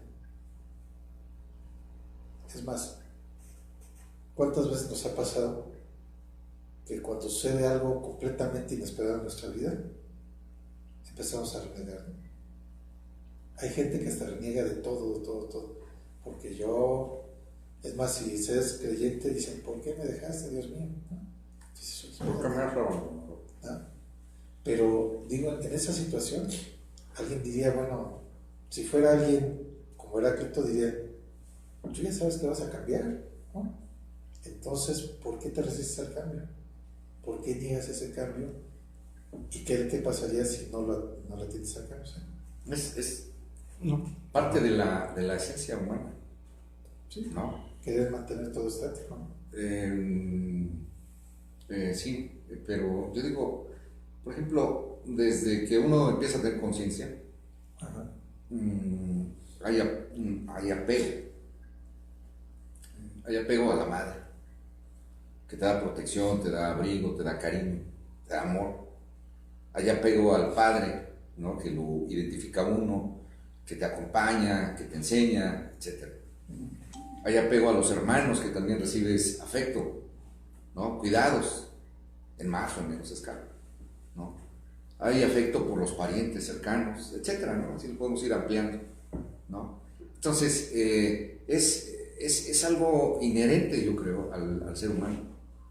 No seríamos seres humanos si de pronto pudiésemos lograr un desapego tal que no nos importaran los demás, ¿no?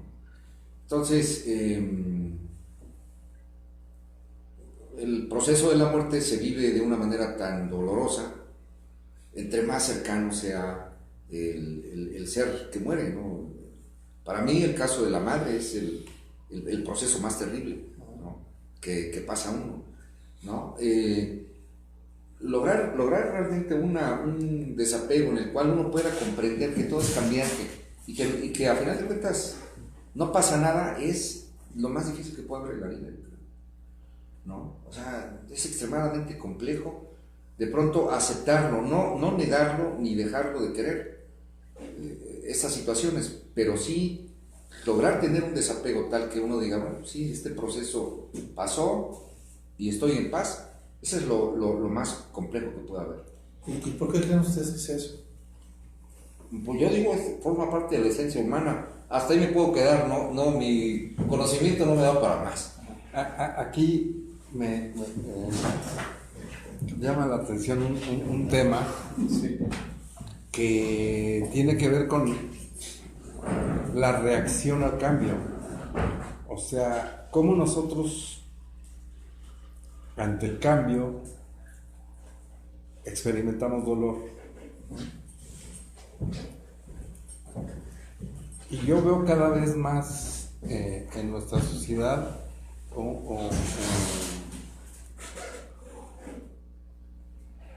una necesidad de adormecimiento, de narcotizar los efectos del cambio que sentimos, seguramente se ha sentido a lo largo de la humanidad.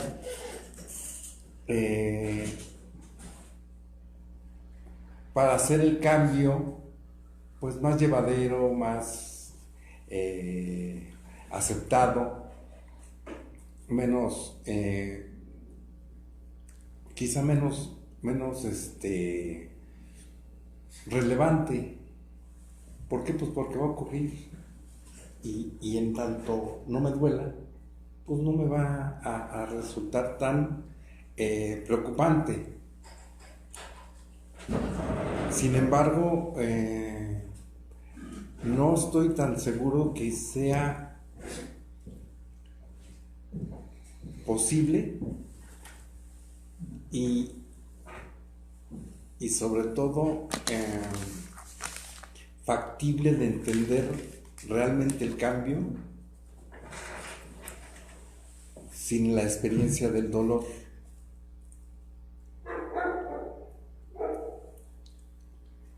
Probablemente algo de lo que nos humaniza más es el dolor.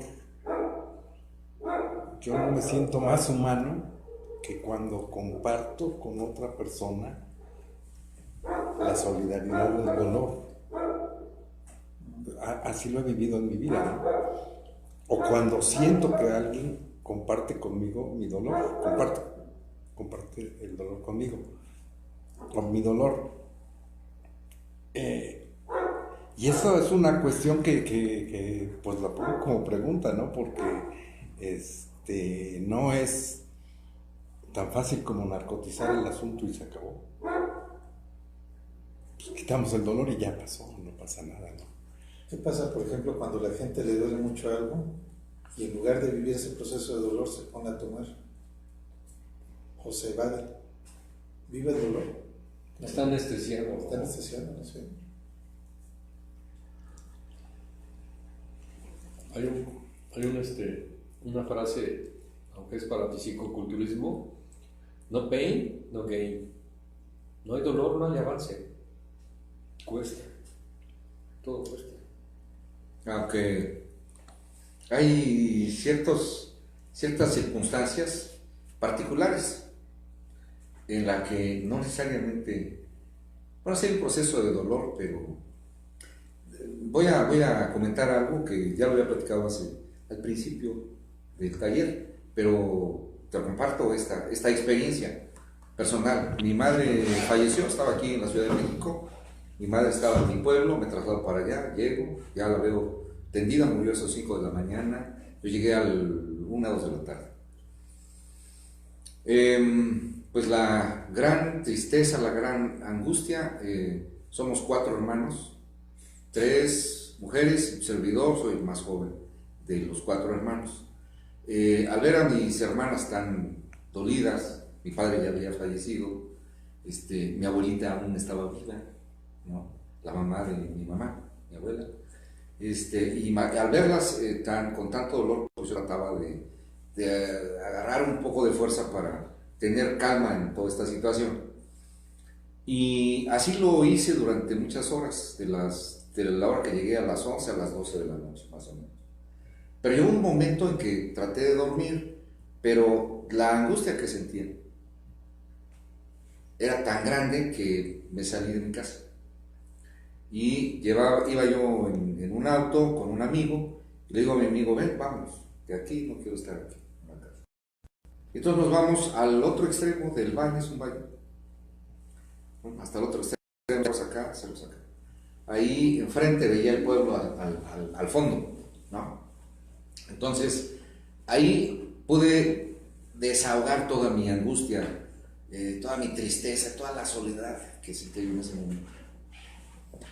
Y de pronto vi una luciérnaga, la vi como venía brillando así, plen, plen, plen. De repente la luciérnaga hace esto, gira así, se regresa y hace esto y se baja. Y me pareció curioso, nada más. Al ratito veo que desde el pueblo veo una cosita brillante como una nubecilla que va avanzando hacia donde yo estoy. Y cuando ya está cerca de mí, a no sé, una distancia de 10 metros yo creo, ¿no? Veo que en el cielo, en esa nube, está solamente esta parte del cuerpo de mi mamá y de mi papá. Y ambos iban tomados de la mano. Y veían hacia abajo, veían mi madre asombrada de todo lo que estaba viendo y mi padre sonriente, ¿no? Y veo cómo se acerca, hace lo mismo que la luciérnaga, gira y de repente me pasan así y se van. Y en ese momento sentí una paz que hasta el momento la conservo. ¡Wow! ¡Qué experiencia! Sí, así fue. ¿Qué fue? Porque no puedo decirlo, ¿no? Pero fue una experiencia real que yo viví, ¿no? Habrá sido una alucinación o no lo sé, pero es una experiencia que me cambió en un instante mi pensamiento y toda esa angustia, tristeza, etcétera, se convirtió en paz. No en alegría, pero sí en paz. Así pasó. Entonces, bueno, eso ocurrió. Sí, qué experiencia. ¿Y eso contestaría tu pregunta de si existe algo más allá de la vida o no?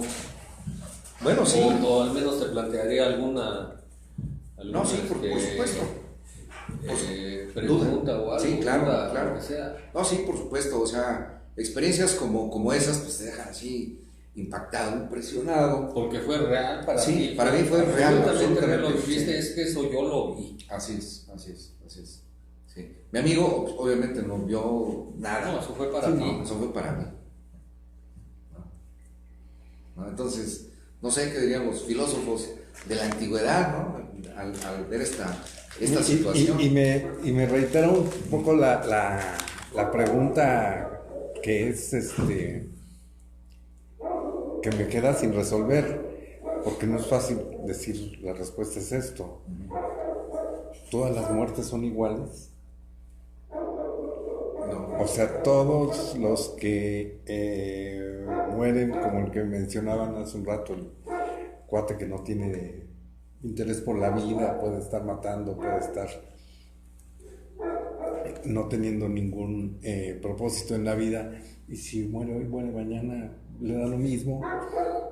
A alguien que hizo con su vida algo, le dio un objetivo, como se dice, quiso dejar huella, ¿no?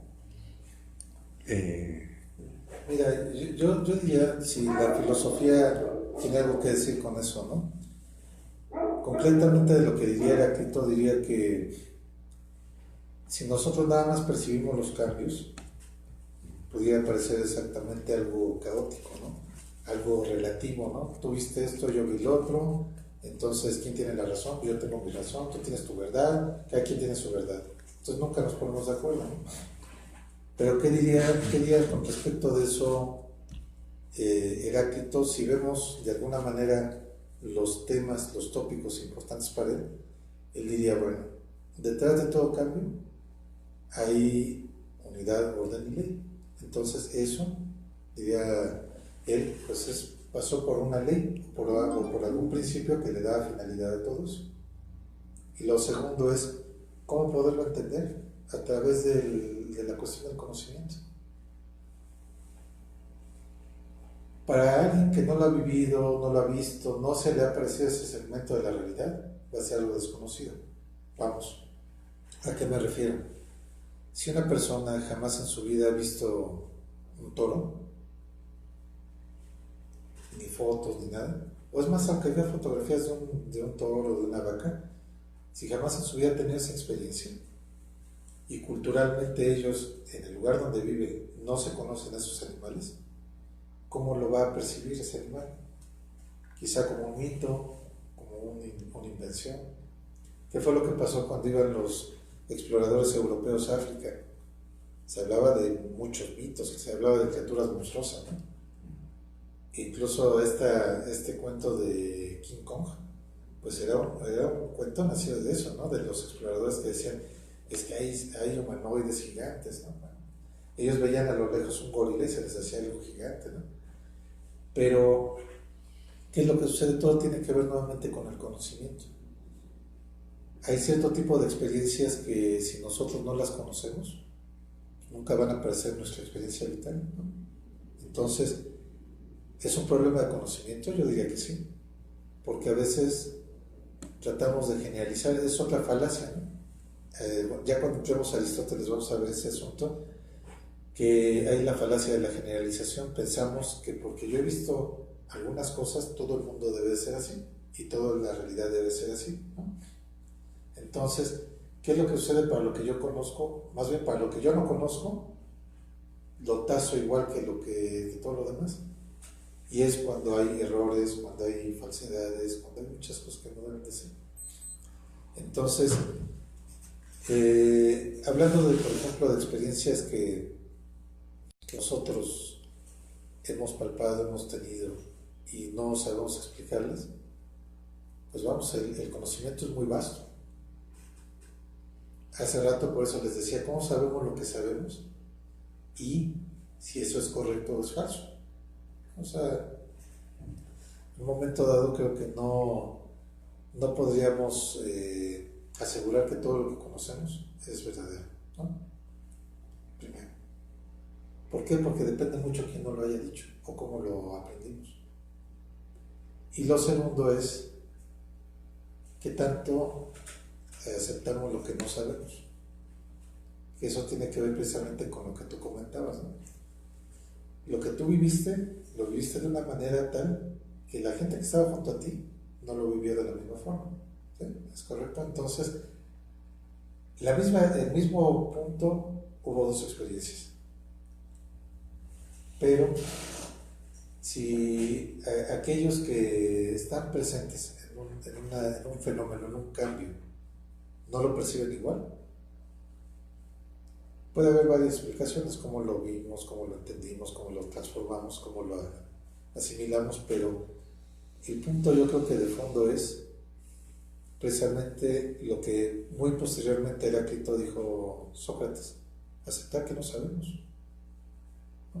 O sea, si yo acepto que no sé, como dices, ¿qué pasó? No sé, pero ¿qué pasó? Pasó. ¿Por qué? Porque tú lo viviste.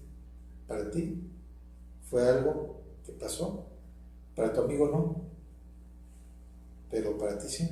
Entonces, si partimos del hecho de que yo no sé qué pasó, ahí podemos empezar a aprender. Pero ¿qué es lo que pasa? Ahora voy a poner un caso completamente distinto, ¿no? Una gente que le pasa algo y tiene una mentalidad muy cerrada y todo le da una explicación de acuerdo a su forma de ser. ¿Podríamos decir que él está aprendiendo? Yo diría que no. Porque, vamos a suponer, yo a lo lejos veo que pasa una estrella, ¿no? Una estrella fugaz. Dependiendo de la época, se puede decir, es que son ángeles que van ahí, hay que pedir un deseo, ¿no? Pero quizá otra persona con otra formación diga, es que es un cometa que va ahí, ¿no? Entonces, si yo de entrada le doy una explicación a eso que estoy viendo y digo, esta es la explicación buena y ya de ahí nadie más tiene la razón, ya no estoy en posibilidades de aprender nada. Puede que tenga razón o puede que no, pero en cuestión de conocimiento ya no aprendí nada. Entonces, mucho de lo que precisamente por eso decía Heráclito es que el problema fundamental era la cuestión del saber. si nosotros no reconocemos que necesitamos saber, jamás vamos a entender por qué de los cambios y que de trasfondo hay una unidad. Porque, mira, hace ratito que hablamos de temas muy sensibles, ¿no? Como el tema de uno de los cambios que más nos duele, que es la muerte, ¿no? Es un cambio, todos sabemos que en algún momento vamos a morir. Todos lo sabemos, ¿eh? Todos. Pero ¿por qué no lo aceptamos? Porque nosotros, por eso te preguntaba hace rato, bueno, ¿tú por qué crees que no aceptamos la muerte? Dices, bueno, pues no sé.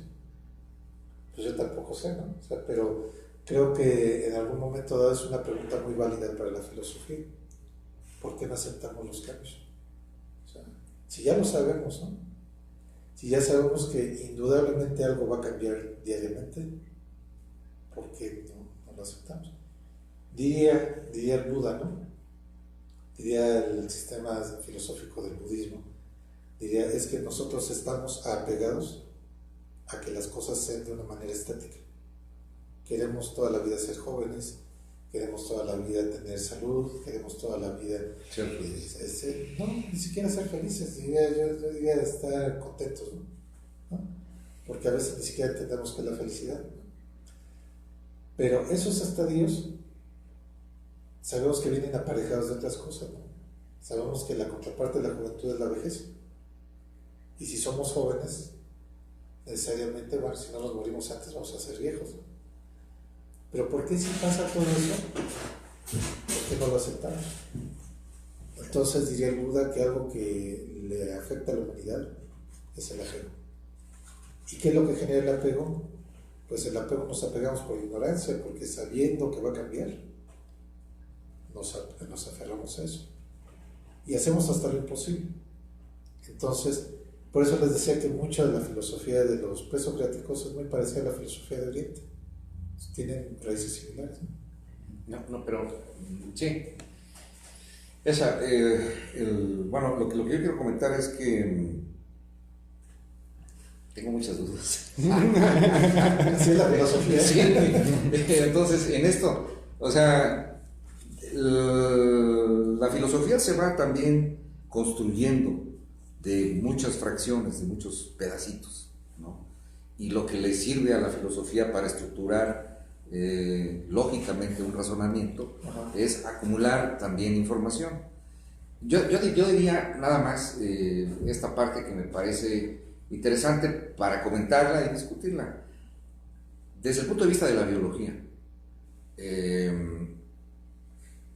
cuando nace un nuevo ser, la madre lo cuida porque en su naturaleza está cuidarlo. Y esa parte de la naturaleza que es cuidarlo implica necesariamente un apego, porque gracias a ese apego ella lo cuida del macho, por ejemplo, en el caso de algunas especies, ¿no? Los leones, etcétera. Ay, perdón. Ay, qué bárbaro. Ay, una disculpa. Ya no te preocupes, ya no hay remedio. Eso sí es cierto. Ya no hay remedio. Perdón, no te preocupes ya. Sí, entonces, bajo esa circunstancia de la biología, el apego es necesario, porque sin el apego no subsistiría una especie, ¿no? En este caso estamos hablando de la especie humana, ¿no? Necesariamente tiene que haber apego a nuestros seres queridos, porque en razón de eso estamos garantizando que la especie subsista, ¿no? Entonces, esa parte yo creo que en una pequeña medida da razón de por qué el apego ha subsistido siempre y va a seguir subsistiendo el apego. O sea, desligarnos de esto pues es algo sumamente complicado. Mira, para algunos filósofos orientales dirían que la finalidad de nuestra vida, nuestro sentido de la vida es trascender nuestra naturaleza animal. No podemos negar que hay una parte animal en nosotros, es una parte de instinto, ¿sí? Nuestro instinto que nos permite precisamente sobrevivir, ¿no? Gracias a que tenemos instinto, una persona no necesita ser muy brillante para sobrevivir, tiene un instinto de supervivencia. se cuida, trabaja, come, se defiende, en fin, ¿no? Lo que podría ser cualquier animal, pero hay algo más trascendente en el ser humano. No somos animales. O sea, si bien compartimos ciertas cosas con el reino animal, pero no somos animales. Entonces, ¿qué es lo que dirían en algunos sistemas filosóficos, por ejemplo, como el de la India? Dirían que la finalidad del ser humano es trascender su propia naturaleza. Si nosotros, no podemos negar que tenemos una parte animal. O sea, eso es un hecho. Pero no somos animales, ni remotamente somos animales, porque los animales no hacen arte, no hacen religión, no hacen filosofía, no hacen ciencia. Entonces, en ese aspecto, cuando dices, sí, los seres humanos necesitamos de cierto apego para poder sobrevivir, yo diría que es nuestra parte animal, precisamente nuestra parte del instinto animal que nos permite sobrevivir. Yo veo a un niño pequeñito y aunque no sea mi hijo, lo cuido, lo trato de proteger y hago muchas veces, es más, hasta lo vemos hasta en los propios animales, ¿no? Muchas veces los animales adoptan a crías de otros animales porque es un instinto, ¿sí? Es un instinto que permite que haya más vida. Pero ¿qué es lo que sucede?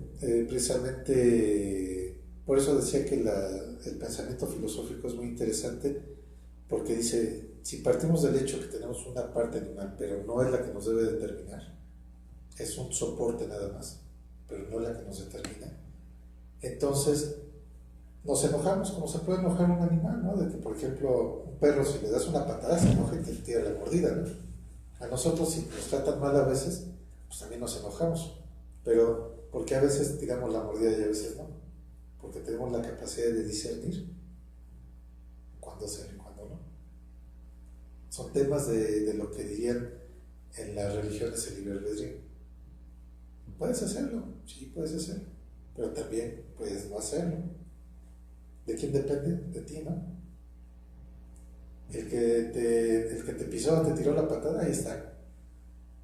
Y al igual que el que pasó y le tiró la patada a un perro, ahí está. Pero, ¿de qué depende que nosotros reaccionemos de tal o cual forma? De nosotros mismos.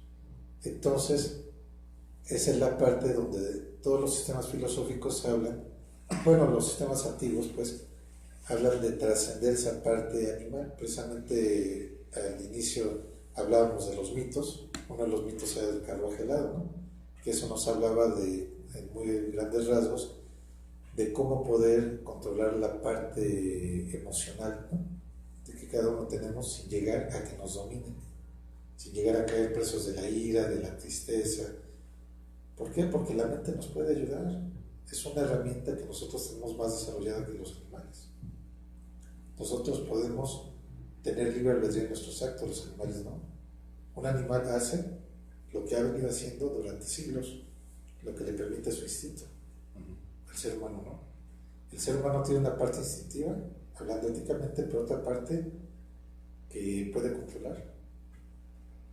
Vamos, hablando del instinto de procreación, o sea, un animal está en celo y entra en celo y no tiene que conocer al otro animal para aparearse. Se aparean y ya. Lo que pasa es que los seres humanos no es así, ¿no? Hay quien puede decir que son cánones sociales, quien puede decir que no, pero eso es parte de nuestro libre albedrío. Una pregunta, porque no lo sé. Los monjes en el budismo pueden tener esposa, pueden tener hijos o no. En esa película que les comento, los monjes Zen, según lo que vi, no tienen mujer, no tienen hijos. Entonces eso facilita de alguna manera el desapego. Mira, es que es toda una cuestión ya teológica el celibato, ¿no? Ajá. Celibato. El celibato, así se le llama, entonces no tener relaciones. Es toda una cuestión teológica. Tiene que ver con la pureza del alma, con la pureza de quienes somos, también con dedicar todos tus actos pues a una sola finalidad, ¿no? No en todos los sistemas religiosos hay celibato, ¿no? O sea, vamos, al inicio de la Iglesia Católica no eran célibes, no había problema. Después la mayor parte de la Iglesia Católica. Sí, al principio, y después ya cambió, ¿no? Pero igual te podría decir que en el sistema de los brahmanes en la India tampoco eran célibes, tenían su familia y estaban obligados a tener familia, ¿no? Hay principios teológicos. No me quisiera meter mucho en eso porque tiene todo un trasfondo que es más largo de explicar, ¿no? Pero a lo que voy con todo esto es que vamos si vemos la cuestión del orden, del cambio y de lo que tiene que ver con nosotros mismos, sin meternos en muchas complicaciones o en grandes discusiones de ese tipo, el ser humano puede hacer su vida solo o puede hacerla en pareja, pero lo que sí definitivamente nosotros tendríamos que ver, si aplicamos este principio de Heráclito, él diría que la noción de oposición trae conflicto. Cuando nosotros vivimos en pareja, pues a veces lo hacemos de broma, pero hay conflictos. ¿Por qué? Porque somos opuestos. Pero ese conflicto, ¿qué trae? Si lo vemos en el sistema filosófico de los brahmanes de la India, ahí lo que sacaban es que el entender el conflicto y la relación de una familia te ayuda a superar y te ayuda a trascender tus propias limitaciones. ¿Por qué? Porque muchas veces yo no me doy cuenta de cómo soy, pero si alguien vive conmigo diario, sí se da cuenta quién soy yo. Dice, oye, es que tú te levantas y no quitas esto de aquí. No me había dado cuenta, ¿no? No, pues yo sí me di cuenta, ¿no? Entonces, eso, si lo vemos de manera negativa, nos vuelve una relación desgastante, terminamos del chongo, ¿no? Pero si es una relación positiva, voy a ir aprendiendo de lo que me dice el otro. Y de eso que me dice, yo voy a ir superando mis limitaciones, ¿no? Entonces, por eso en el sistema brahmánico decían, es que el sabio, el brahman, tiene que vivir en familia, se tiene que dar cuenta cómo está. ¿Por qué? Porque si no tiene una vida ordenada, si no tiene un sistema armónico con sus opuestos, menos va a poder gobernar a los demás, olvídate, ¿no? Por eso te digo, son discusiones desde un punto de vista ya que tiene un trasfondo teológico.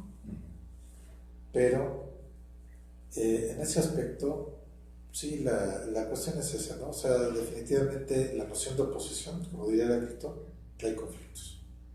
Los conflictos no son malos, ¿eh? Esto también hay que enfatizarlo. A veces nosotros, por esta cuestión de los apegos, decimos es que cada que hay conflicto lo vemos como algo malo, ¿no? No debe ser necesariamente malo. Es algo que nos produce crisis. A ver, por ejemplo, una situación ética. Si a mí no me genera conflicto, un abuso, pues no voy a crecer, porque me va a dar lo mismo permitir el abuso que no permitirlo.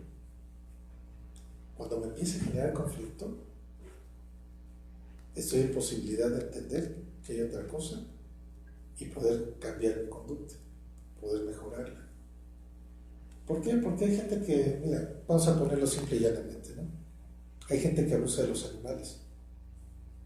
Muchas veces en los ranchos hemos visto gente que ve a los animales como un mero instrumento, ¿no? Y llega y le da sus fuetazos a los caballos y a las mulas y hasta que revienta el caballo y la mula ya se acabó, ¿no? Si esa persona no toma conciencia de que es un ser vivo, de que no tiene que abusar, tal, lo va a seguir haciendo. Pero hasta que no rompe su punto de vista, y generalmente pues, a veces con quien lo rompe, con la pareja, ¿no? A lo mejor la esposa dice, oye, ya deja de estarlo golpeando, etcétera, etcétera, etcétera. Entonces, si nos damos cuenta de todo esto que hablaba Heráclito, tiene que ver con esas pequeñas cosas del día a día, ¿no? Entonces, no habla de las grandes galaxias que colisionan y eso. O quizás se hablaba de eso, pero la cuestión era muy, muy simple, ¿no? El asunto de la oposición de contrarios, genera conflictos, y como dices, pues quizá dentro de una cuestión de principios budistas o principios de los monjes taoístas o de otras religiones, pues sí puede ser importante ser serio, pues sí puede ser, ¿no? Pero creo que en nuestra realidad cotidiana, pues el asunto es la convivencia, ¿no? El día a día, el uno al uno, y esa cuestión a veces no la entendemos, ¿eh? Por eso hace ratito hablaba de que nosotros no entendemos los cambios, creo que sí. Pues ya nos pasamos un poquito. Nos pasamos un poquito. Pero está muy interesante, ¿no? Todo esto de Heráclito, porque se dan cuenta que hay cosas desde muy pequeñas Sí. hasta cosas muy a lo macro, ¿no? Pero esa es la virtud de la ¿Y filosofía. aquí terminan sus sentencias o sus puntos? Bueno, eso es a grandes rasgos. Pero aquí traigo aparte las sentencias para irlas leyendo, las vamos leyendo en la próxima clase. Y vamos a ir platicando de cada una. Pero estos son los temas a grandes rasgos, si se dan cuenta. O sea, encierra toda una forma de pensar bien compleja, ¿no? Sí, muy bien. Sí, bastante. Y eso, perdón. Una disculpa.